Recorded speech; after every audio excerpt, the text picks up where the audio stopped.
Hello, Fiedelbogen here, to my fellow workers in the vineyard worldwide. Greetings. The title of today's talk is Feminism a Hate Movement?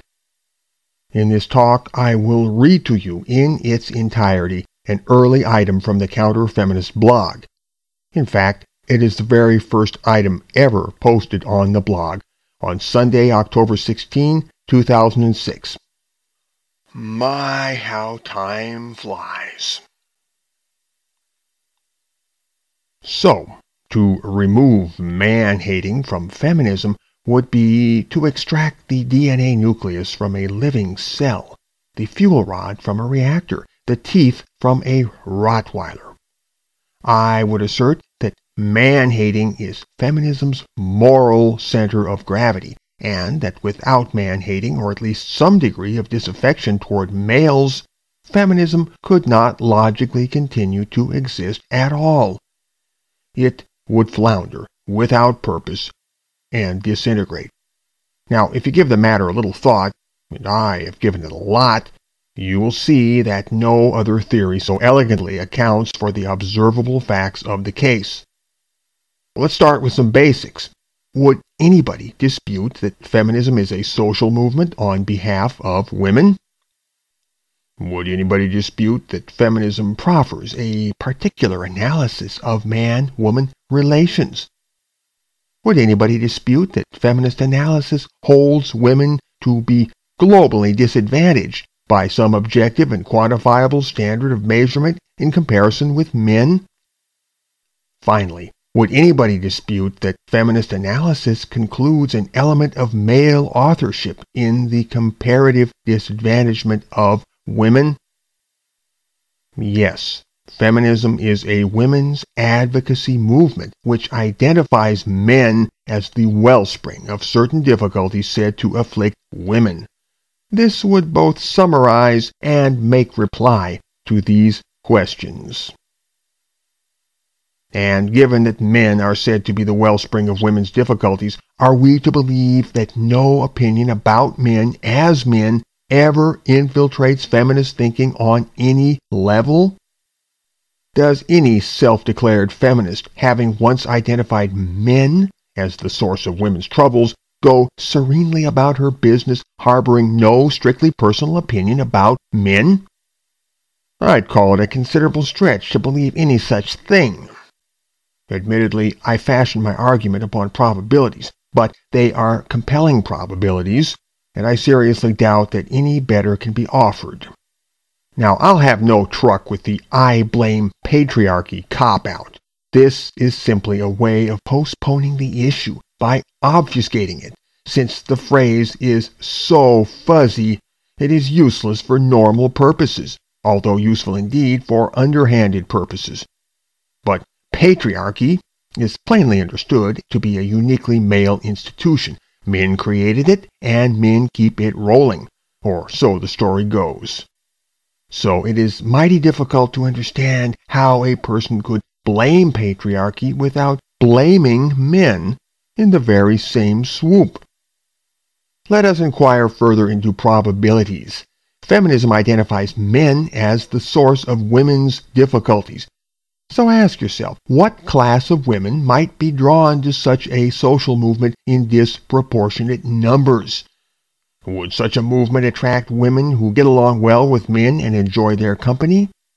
All right, possibly a few, just possibly. But would such women compose the bulk of the membership? Where do you suppose the probability lies in such a case? Would such a movement attract women who do not personally see men as a source of difficulty in their lives? Is this probable? Is this plausible? Is this credible? Does this fit? Hate is a very strong word, and it signifies a very strong thing. It is hard to imagine just how powerful hate can be. Do you think you can imagine it? Well, the chances are that you're nowhere near and have no idea. It can get even worse, far worse than you can imagine. Yes, it's all on a spectrum. It's all on a continuum. Hate can be bad, and it can always get badder. Even to the point where the hater implodes into a black hole and pops clean out of the moral universe and sucks as much as possible along for the ride. Alright, maybe the word hate is not the wine for all occasions. I like the word disaffection. It is more inclusive than hate because it embraces all shades of disliking without privileging the extreme. Now, a social movement such as feminism needn't hope to exclude the element of disaffection. I've explained the reason for this already, but now we must proceed to the next stage of examination. If the disaffection spectrum begins with mild disenchantment and progresses by shades clear up to unmitigated loathing, and if feminism incorporates at least some of this spectrum, then we should pause to wonder exactly how much of the spectrum is thus incorporated and precisely how far it reaches in the direction of uncompounded malevolence. How high on the hate scale does feminism's emotional aura actually extend? Where does it stop? Again, consider the likelihoods. If the feminist disaffection spectrum reached no higher than a mild and possibly sporadic disenchantment, an occasional mood, as it were, then feminism would very plainly lack the sustaining force to be a viable women's advocacy movement. There is simply no way it could gather the necessary motivation and momentum. There would be neither snow for a snowball, nor any appreciable hill to roll it down. No accretion of mass, and no accumulation of velocity. In a word, feminism would be a non-starter. A thing like feminism requires a mighty fund of passion, both to launch itself and to keep itself running. Tepid feeling will not suffice. It needs to be robust and vehement, and it needs to gain validation through a political analysis that will both justify the original feeling and contribute to the growth of that feeling by the use of a self-fulfilling feedback loop. The world has always contained a certain number of people, sociopathic or what have you, who for various reasons don't like the opposite sex. Now, when a thing like feminism appears, proffering a political analysis of sexual relations casting men in the role of miscreants, it is easy to foretell the response that man-hating women will make to this. Clearly there will be some exceptions, but I feel confident most such women will be on it like bees on a honeycomb, or flies on shit, if you prefer. There's nothing quite like finding an analysis to uphold your attitude.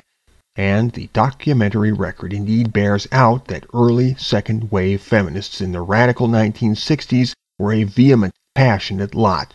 They were not wishy-washy. They were not tepid. They were not mildly disenchanted with men.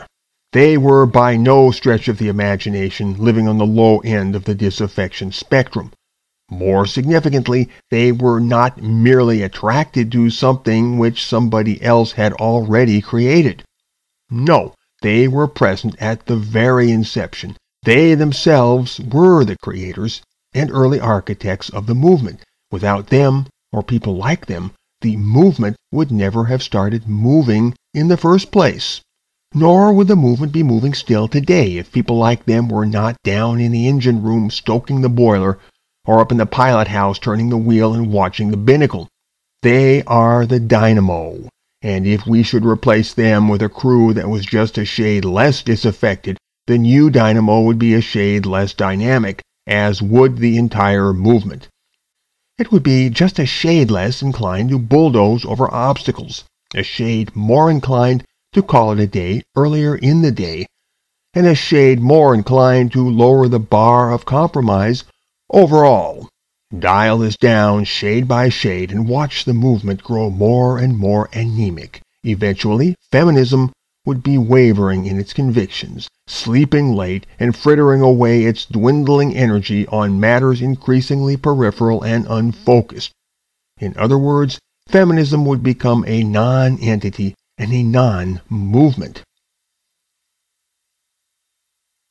So, we have shown that feminism offers an ideological interpretation of female disadvantages in life. We have alluded to the feminist belief that female disadvantage originates from a male-driven power conspiracy, and asserted that such a belief is not feasible to uphold absent of a pejorative evaluation of men, both individually and as a group. From this, we have concluded that some varying degree of personal disaffection toward men cannot be absent from the minds of most feminists, and therefore cannot be absent from the movement as a whole. Finally, we have made the case that feminism's viability as an advocacy movement is directly indexed to the degree of disaffection toward men found among the movement's membership, with greater viability correlated to greater disaffection. Or, as stated early in the talk, man-hating is feminism's moral center of gravity. Without man-hating, or at least some degree of disaffection toward males, feminism could not logically continue to exist. Milder forms of feminism do indeed exist, and so do milder feminists. But they are not the vanguard. They are not the cutting edge. They are not the powerhouse. However, they work diligently to secure advantages for women like scavengers in the aftermath of the main assault, once the enemy has been routed. They are the petty clerks, the bureaucrats, the carpetbaggers who move into the occupied territory and secure the administration of it. It is part of their job to seem unthreatening, which is easy when somebody else does the dirty work. Their distinguishing feature is that of taking for granted what has been ideologically instilled into the general culture, and taking their ease against the moral support cushion this affords them. Left entirely to themselves, they would have neither the ambition to initiate a political movement nor the drive to keep it operating in a political capacity. Yet they have a moral investiture in feminism's worldview, which proposes male guilt as an explanatory model, and by this investiture they plant themselves within feminism's web of anti-male operations.